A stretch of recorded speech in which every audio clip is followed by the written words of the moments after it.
The Altoona School Board meeting of October 18th at 7:14 p.m. If everyone could stand for a moment of silence and the Pledge of Allegiance.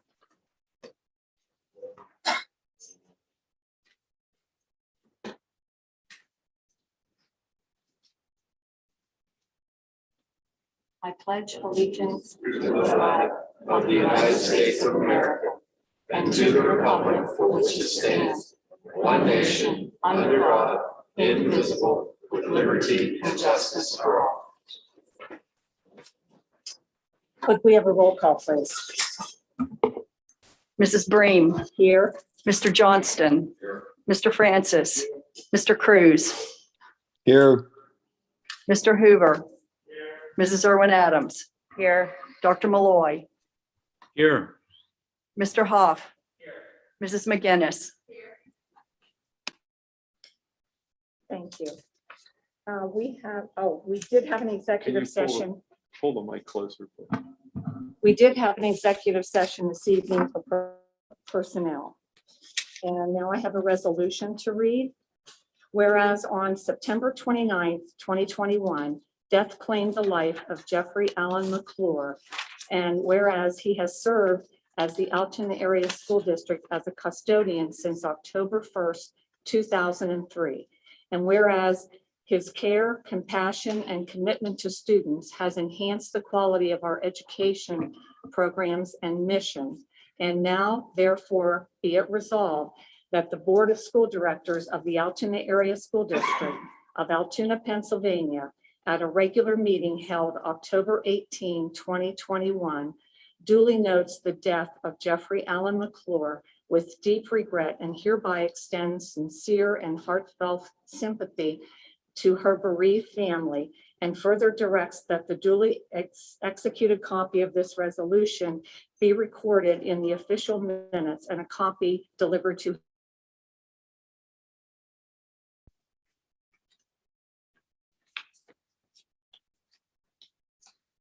now we will have hearing from citizens, and I have a list of those wishing to speak tonight. The first one is Scott Feaster, wants to speak on education and our children. If he could come to the mic, please. Mr. Feaster's not here. Okay, we will move on to Mandy Horton, wants to speak on the mask mandate. Okay, so I have had about enough of this. As if any of us here tonight have nothing better to do than to come fight for a right that's already ours. Freedom of choice, parents' choice. Something that's always been, but is seeming to be more and more a thing of the past. Kids today are developing lesions on their face due to the overwearing of bacteria-ridden masks. You know good and well if an 8-year-old child or any child ever came to school with a diaper or diaper rash, you'd all lose your minds and call CYS for abuse. Even if the excuse was, there's a 99% chance they won't have an accident, but I make him or her wear it just in case anyway. It's beyond time to say enough. This mandate and everything surrounding it has made people lose their minds. The issue in all forms here is fear. You're all in one form or another living in fear. Fear of a virus, fear of a variant, fear of your peers, fear of judgment, fear of your superiors, fear of being condemned, fear of losing pensions, fear of losing funding, and it's all at the expense of our children. I'm not sure if any of you saw the cartoon posted in the Mirror the other day, but I'm genuinely concerned and convinced that the majority of people have a severe and unhealthy understanding of what the word bullying means. Being forced to do something against your will would be bullying. Giving in would be considered being victimized by a bully. That particular cartoon is somehow trying to portray that we, the parents who are standing up for our children, are the bullies. We are not the bullies. We're simply standing up for what's right while others do nothing. What would you do if your child come home from school and said they were forced to give up their lunch money every day or they were going to get punched in the face? What would you say if your child come home and said someone was threatening to push them down on the bus if they didn't switch seats with them? What if it got to a point where another child was now physically assaulting them and putting gum in their hair? You'd probably do something about it, right? You'd probably call the school hoping to reach someone who has your child's best interest at heart, or call the other parent hoping for a sensible outcome, Or would you just tell them to roll over and take it? Don't do anything and just deal with it till it passes. Or tell them to just comply with the bully and eventually they'll stop and go away. We know firsthand it doesn't work that way because we've been quiet, silent, and patient for this long, and they haven't done anything right yet. In this particular scenario, I see the government as the bully and you are all the henchmen enforcing these tactics, which are physically, mentally, and emotionally affecting our children, abusing, if you will. And for what reason? Simply out of being threatened. If you don't do this, we'll do that. Just like the bully with the lunch money, except this is a much bigger playing field. We all know if you don't stand up to a bully, it just gets worse. Did you know that 20% of PA schools right now are running at full capacity against mandates with zero repercussions? Have you even tried to stand up and do the right thing since all this started, or do you just see our kids as dollar signs? How much our kids are worth to your district? I'm curious, are you prepared to fight lawsuits against those parents who comply and send their kids to school masked because it's supposed to be keeping them safe? We all know that they're not effective, so stop living in fear and stop teaching our children to do the same.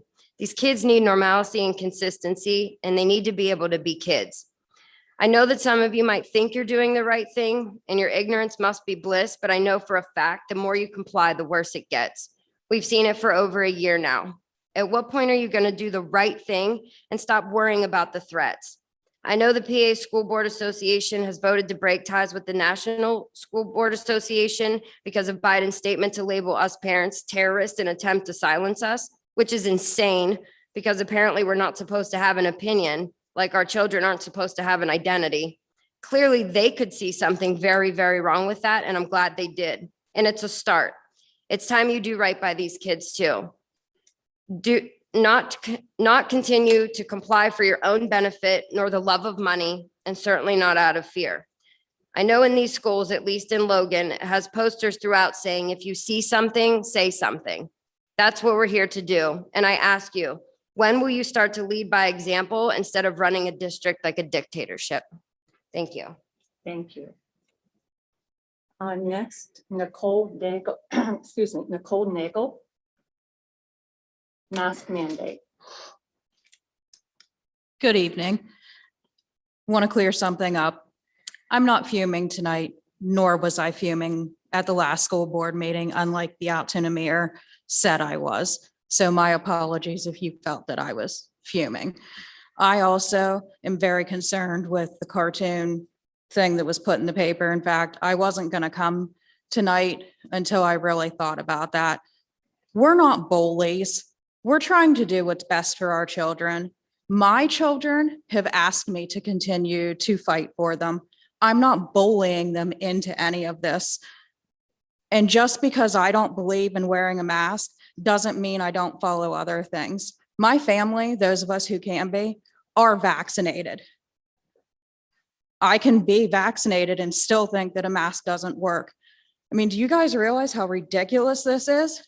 I went to Beaver Stadium. No masks. You're literally sitting on top of each other. You only have to wear a mask inside school buildings and at healthcare facilities. None of you have stopped to think why. You're just going to bend over and take whatever threats are thrown your way. I mean, what are we teaching our kids? And I'd like to know why at recess and gym, kids are still wearing masks when the order specifically states no masks are to be worn during gym class. My daughter's gym class was told that only while they're actively doing something. Do you know how unsanitary that is to continue to put your mask on, take it off, put it on, take it off? And where in gym class are they putting them? Laying them on the bleachers, on the floor? I mean, that's gross.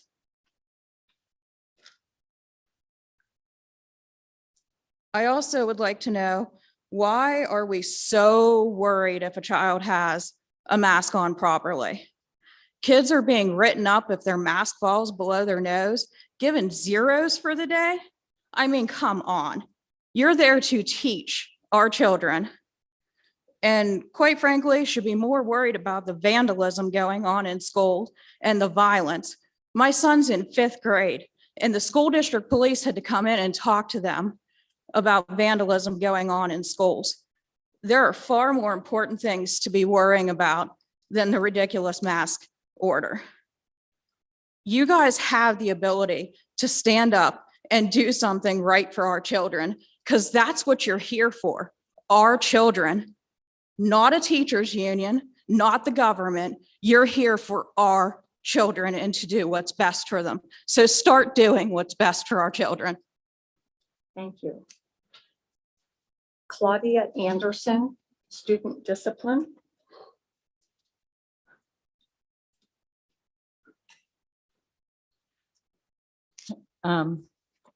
I have a granddaughter, she's 15.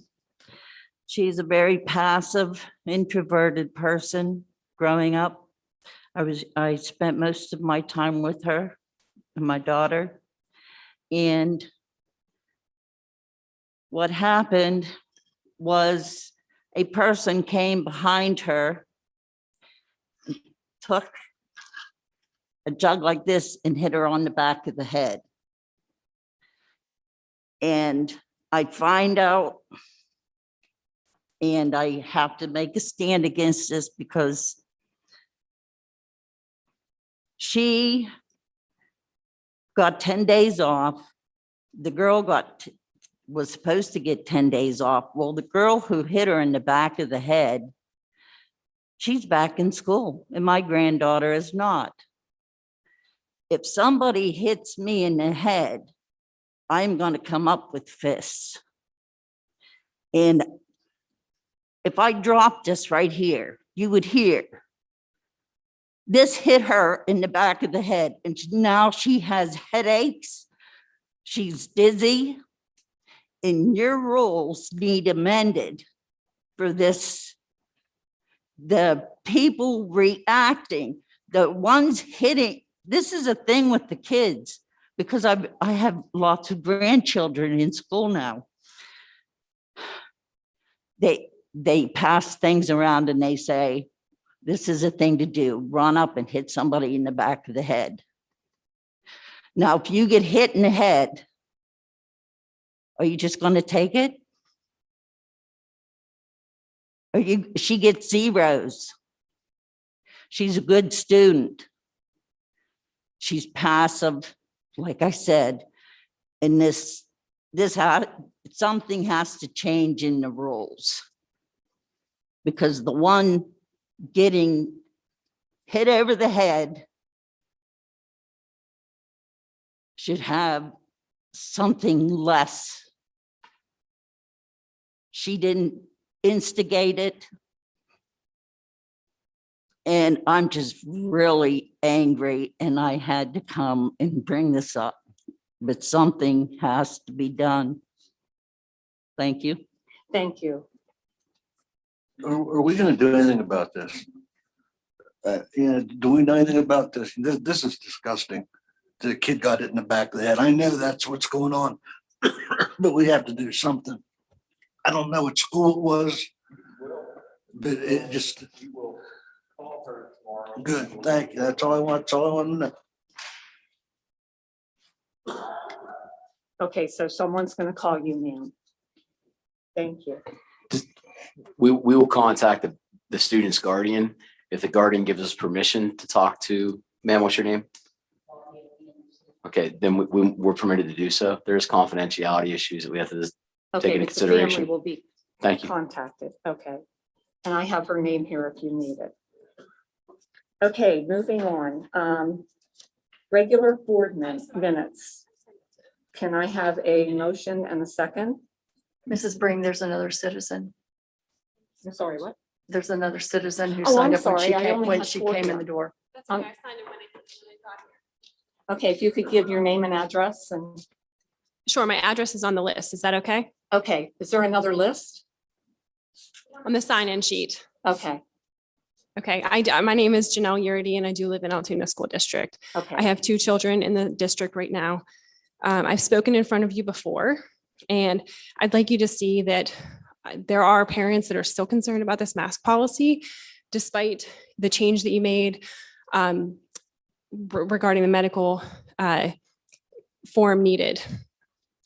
letting Harrisburg decide, for those board members here that are trying to let it up to Harrisburg to decide whether it is lawful or unlawful for the mask mandate to be in effect. You have a chance here to do a change. I have to ask each of you, have you worn your mask religiously at every location that you travel to since August 25th? Do you wear it at your place of worship? Do you wear it at your kids' activities? Did you wear it to the curve game? Do you wear it during your workday? Do you wear it when you shop in a big box store? Do you wear your mask when you shop at a local mom and pop store? Ask yourself that question. If you are requiring school children to wear it for the entirety of their school day, for community spread to not occur, then basically masks are ineffective because during the school day they're wearing them. However, you all and the rest of Altoona are not wearing them everywhere else. And our transmission rates are still low. Teachers are still in school. I have heard of rampant hand, foot, and mouth. My own son contracted impetigo from wearing a mask on the side of his mouth. He's 5 years old. This is what's going to occur when you're wearing a cloth covering over your mouth. I'm sorry, sir. Are you okay? Thank you. At the beginning of the year, masks were required on school buses. No one was coming here to speak about that because they accepted the fact that that was a federal law. This is not a federal law. You have a chance to do something about this, and you should. And sitting back and letting Harrisburg decide is not enough. I am so very thankful for my children's teachers and their principals. My children have exemptions, and I am so thankful, but I can tell you that I am concerned about every other child in the school district and their learning situation. How can a kindergartner learn phonics when their teacher is wearing a mask, when they're wearing a mask? I have homeschooled my own children. I do not believe that that's possible to give an effective education when we are wearing masks and concerned about who's wearing masks. Parents watching at home, if you agree with me, and I know many of you do, I urge you to come to the school board meetings. There is not enough of us here. If we do not start speaking up, continued mandates will become in effect, including vaccines and further quarantining. Quarantine needs to go away. We need to push back. Board members and even potential elected board members, I urge you to stand up and do what is required to give the parents the ability to make this choice for their children. If the parent and the child chooses to wear a mask at school, I thoroughly respect that decision. It is up to the parent. This is a medical decision. We've been over this and over this. I thank you for your time. I encourage all of you to consider my thoughts.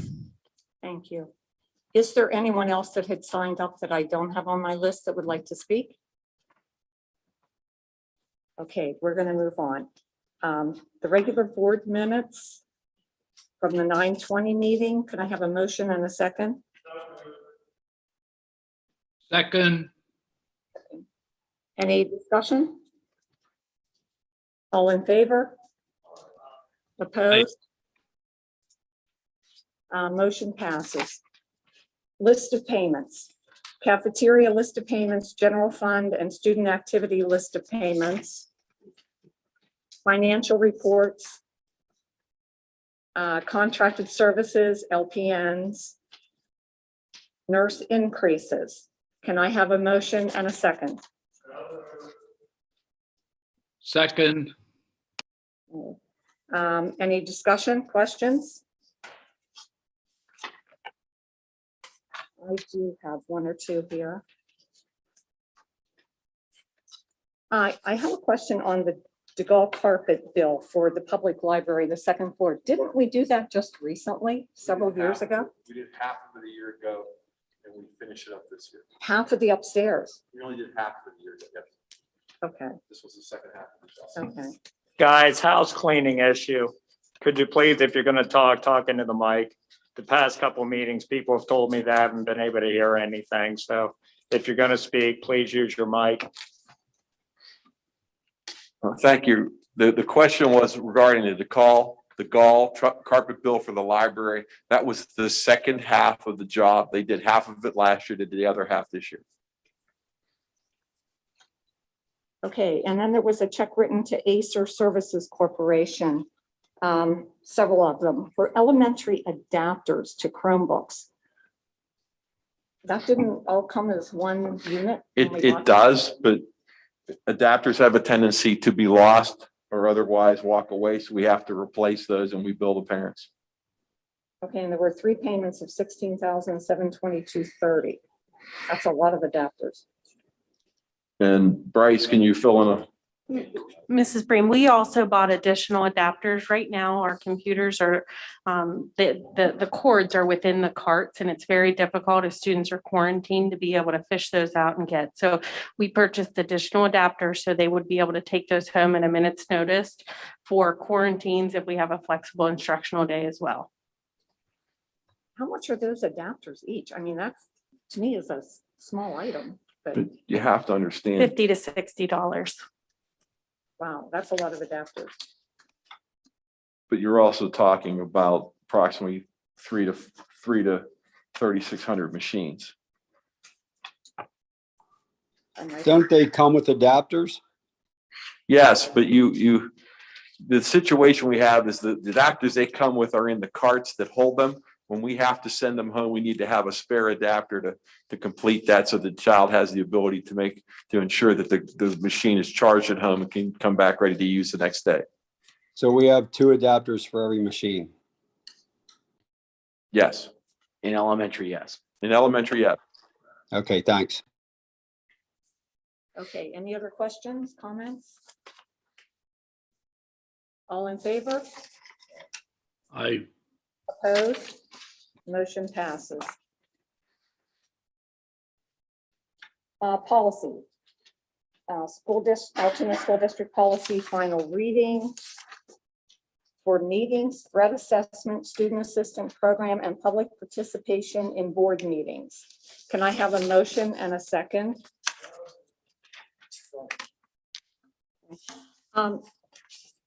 We have a second? Okay, could you maybe go over 2 of these policies? The first one regarding meetings, and then the last one that's regarding participation in the meetings. Yes, I was gonna touch on these here. We had a policy meeting. Well, there's one missing here, the one that's a dress code. We had talked about this July 6th. Now, these policy meetings are 10 o'clock in the morning. They usually go about an hour. I'm usually the only board member. You might have somebody else show up, but there's administration here. We've had 5 females and 5 males, maybe 6 males. And I say professional females, and they're in this room right here. When we have these meetings, and I know they're a committee, I always ask for an input. Give your opinion. You have any suggestions, speak up. We spent July 6th, we spent a half an hour on the dress code. It was requested for September 14th to go over again. We went over again. We spent 45 minutes on this dress code. There's still some more questions that want to be aroused of the dress code policy. I agree to it. When we have time and we all get together, we will have another one and invite the public, some parents, some teachers and students and administration and board members to go over this. And what else did you want? Okay, we're not voting on dress code tonight. I don't. No, we're not voting, but I just wanted to let everybody, it's not on here, but we went over it July 6th and September 14th.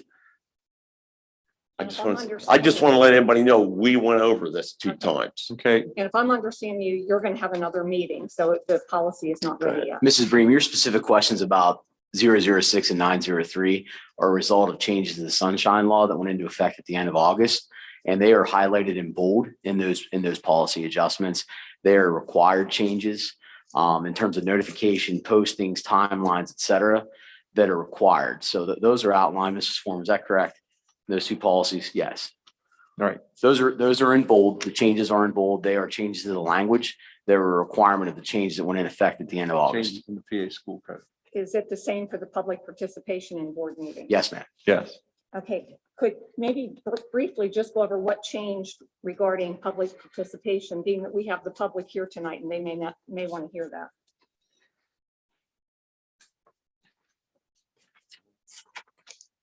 Hang on. The biggest change is that we cannot make a change to the agenda within 24 hours after it was posted.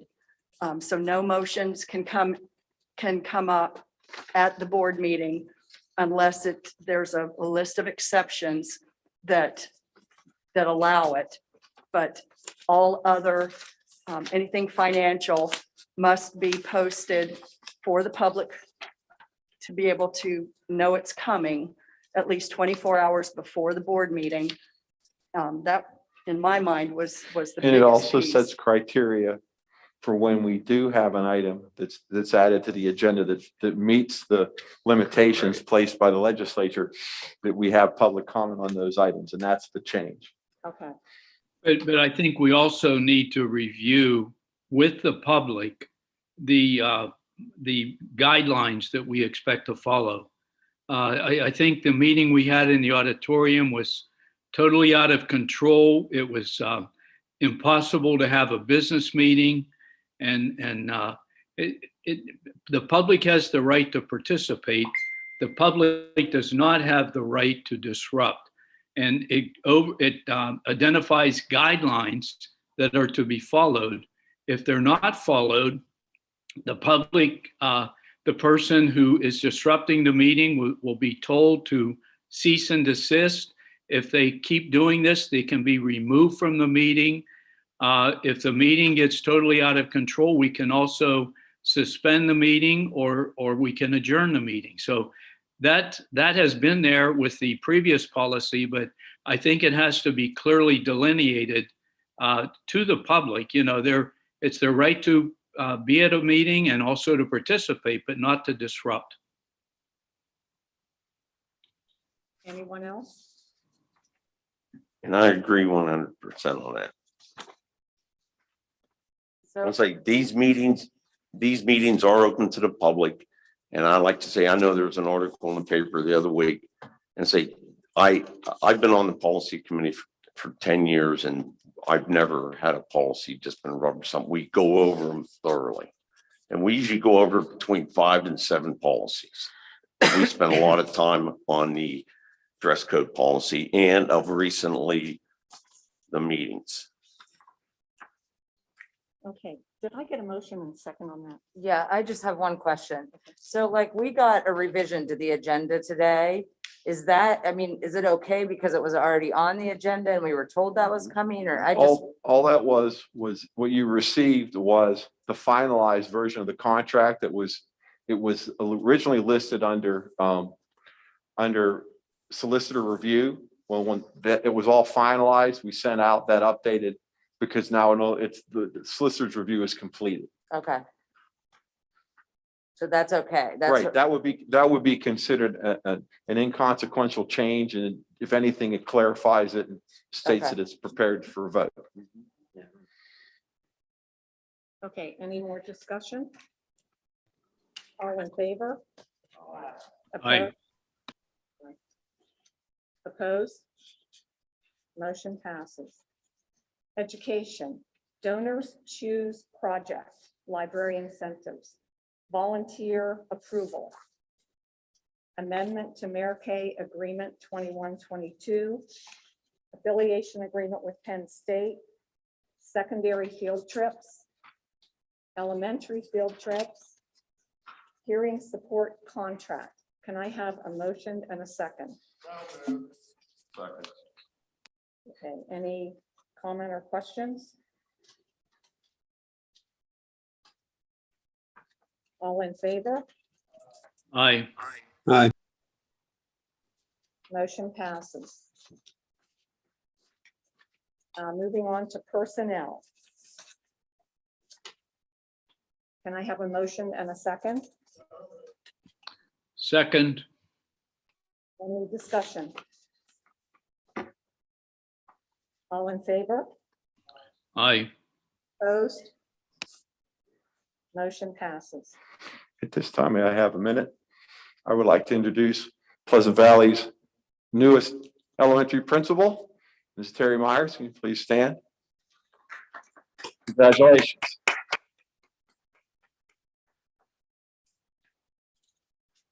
Thank you. Business operations, capital reserve list of payments, walk-in freezer request for proposal, transportation contracts. Can I have a motion and a second? Second, Okay, any discussion? Go ahead. Yeah, I feel the public should know why we're getting this. We're having, instead of several deliveries with our food, we're only getting one a week. We had this brought up at the physical plant meeting on Thursday. It's kind of sad, but this is what we got to do to feed our children. We got to get a walk-in freezer and you have one delivery a week. I understand. Anyone else? All in favor? aye. Motion passes. Facilities and maintenance. Indiana University of Pennsylvania Elementary Band Festival. Purchase of skid steer machine. Disposition of plow truck. Can I have a motion and a second? Second, Any comments, discussion? Are we going to auction off the skid steer and the plow truck? The skid steer is going to be a sale where we're gonna take it to a dealer and the dealer is gonna sell it for us. So they pretty much know market value, and obviously they will be entertaining, will be considered market appropriate sale for that. The plow truck, I am assuming that yes, we would either we will be doing similar with that, or we will be doing bids. So the skid steer is unsafe, yet a dealer is willing to sell it?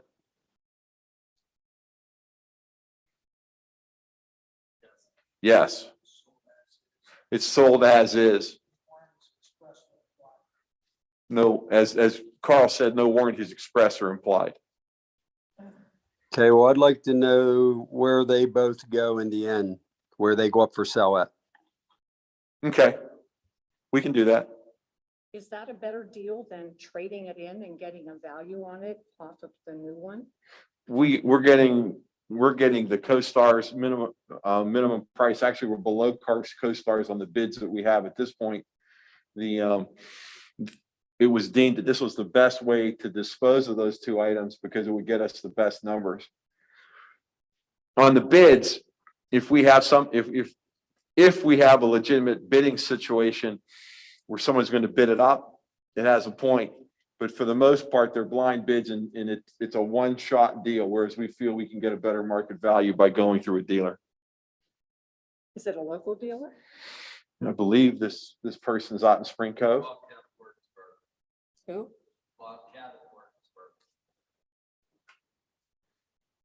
Bobcat of Martinsburg was the answer. Okay. Okay, anyone else? All in favor? Opposed? Any old business? New business? Done. Any committee reports? Well, since I'll jump in here and I'll do my normal. All right, the question is, I'll pose it. Where are we at with SEAs? Where are we at with teachers we've lost and teachers we've gained? Where are we at with all of that? We currently have 111 SEAs, 2 left recently for full-time jobs. So we're now at 109. We interviewed 2 candidates last Friday. We're still about 20 or so short. We did have presence at the job fair. Mr. Cack and his team, Mr. Endler, I know, had a group of folks over there all day for the job fair that was held at the Jaffa. We did get some perspectives out of that day. So we are still short maintenance folks. We're still short SEAs. We are still short a number of full-time hires. We actually reposted with the state today a need for a hearing support teacher. We are still looking for certified special education teachers as well for a number of full-time positions. So we're actively working with universities. We're attending the Penn State Job Fair on November 1st. We'll be sending a team there to try to recruit students that are going to be recently graduated here in November, December to try to fill those slots. We're also working very closely with St. Francis, Mount Aloysius, Juniata College, Penn State Altoona, and other local universities to start building a pool through student teacher affiliations and agreements to try to build capacity with our instructional support here at the school. Once again, I think we're in the same boat as a lot of places that are still looking to hire quality folks, and we continue to look for folks. And once again, I make this statement every time, but I think it's important. Anyone who's talked to teachers or anyone in the education field understands just how important support staff is. And I don't like the numbers we're at. I just want to know, in the long run, are we compromising education by being so short-staffed when it comes to SEAs and any other support staff that is needed by the teachers in the classroom? Well, we do not have a full staff. We are working within the confines of the IEP and the individual educational programs. And we are more than actively pursuing every candidate we possibly can to fill these positions and to get ourselves up to level with staffing. And once again, to be functioning at the levels we are with the staff we have, our entire staff is to be commended for the job they're doing. I mean, once again, we talk about this every time, but it needs to be said. Our educators are doing a great job. They are going over and above, and they do it. And quite frankly, I've seen teachers taking a lot of stuff they don't need to take. I've seen educators taking a lot of heat for things that have nothing to do with their job description. So along those lines, I asked a question, I think at the last meeting, and I want to know if anyone looked into it. Right now, I believe, and someone could correct me or not, how many actual buildings with students in them do we have right now? 11. 11. How many buildings do we have total in the district? 13. Okay, how many staff for the Altoona Area School District Police do we have? 5 plus all the greeters. So it's another 6 plus Okay. 2 security. And my question is, with that amount of territory that we have to cover, and God forbid this ever happen, but something happens at an outlier school, let's say in Ebner, where's our police services out of right now? What building? It depends. We have someone in the we have them across the district, and there are people assigned specific to elementary, and there are people assigned to the different buildings. Yes. All right. So let's say we have an outlier. Let's say we have an issue at Juniata Gap. Let's say we have an issue at Ebner.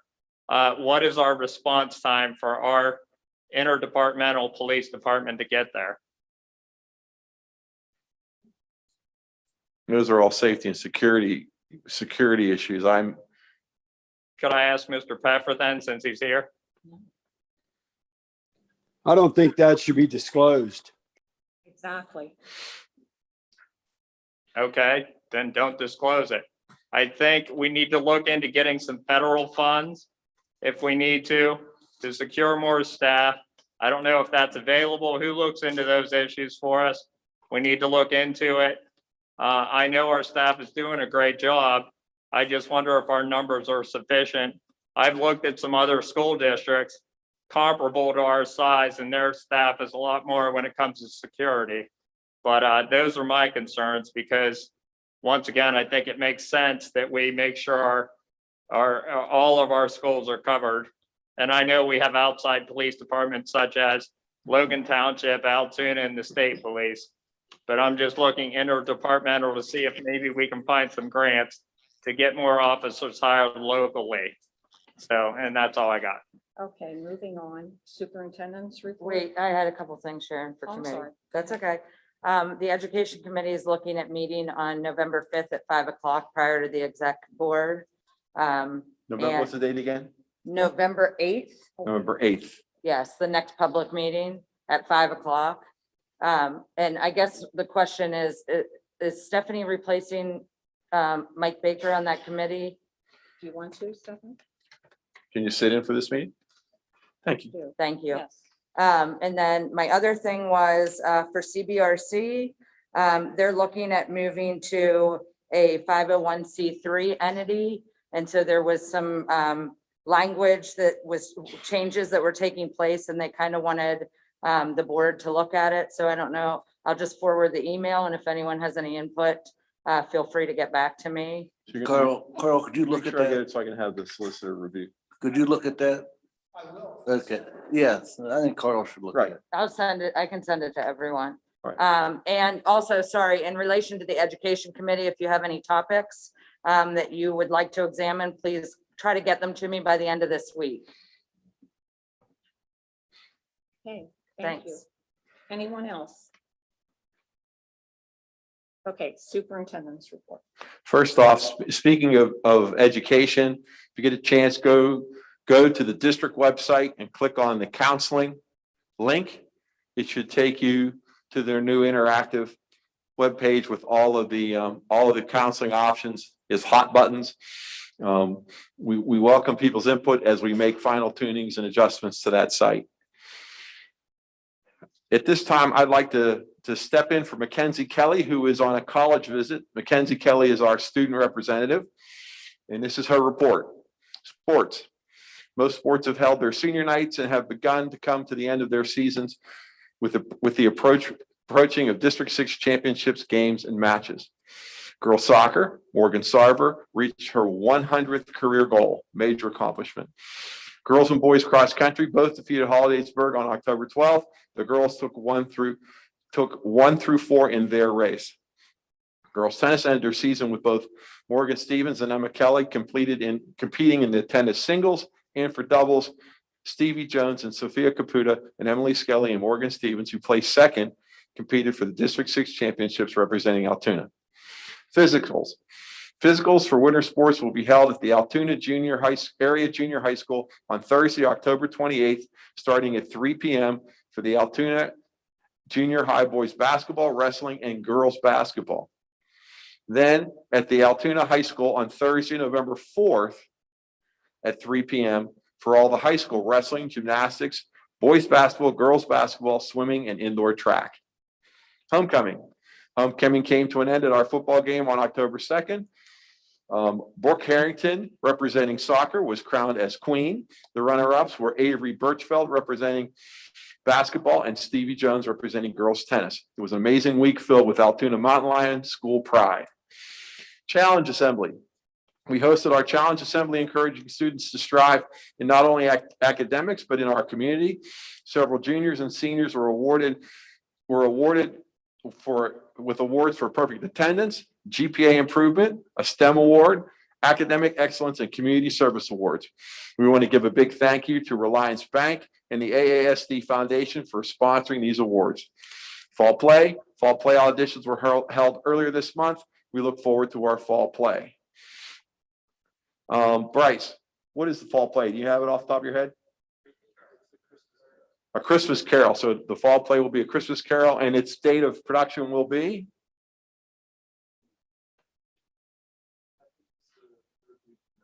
Third week in November.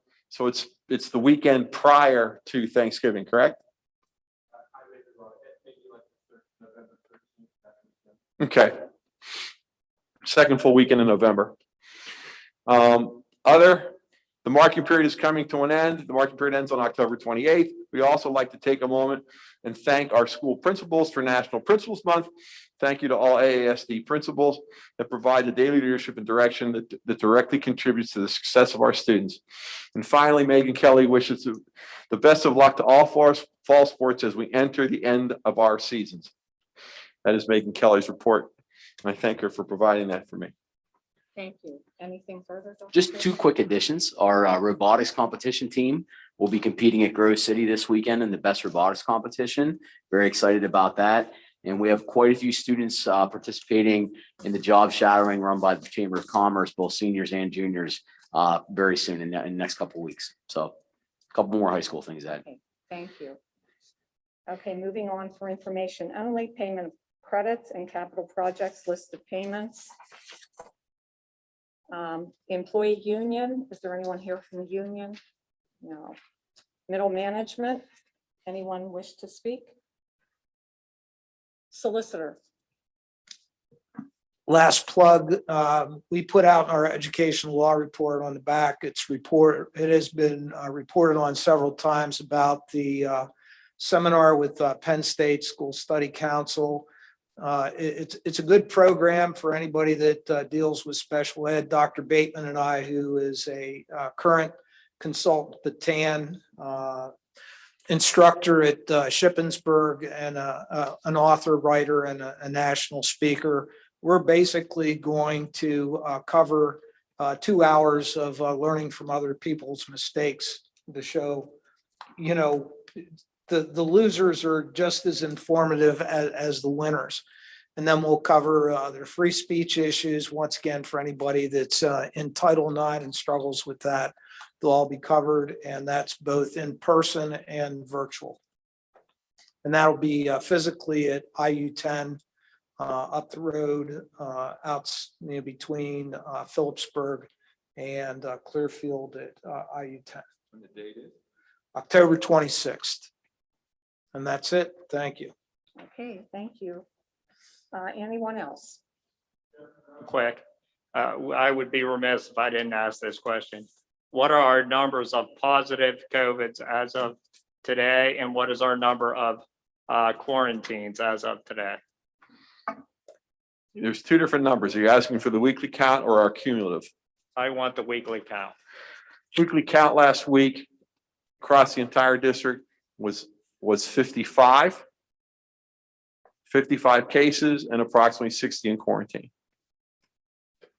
And that number was up last week and we expect it to go down this week, correct? Yes, high school was up the last 2 weeks, but we're seeing that taper off already and it's heading downwards. Thank you. Meeting adjourned.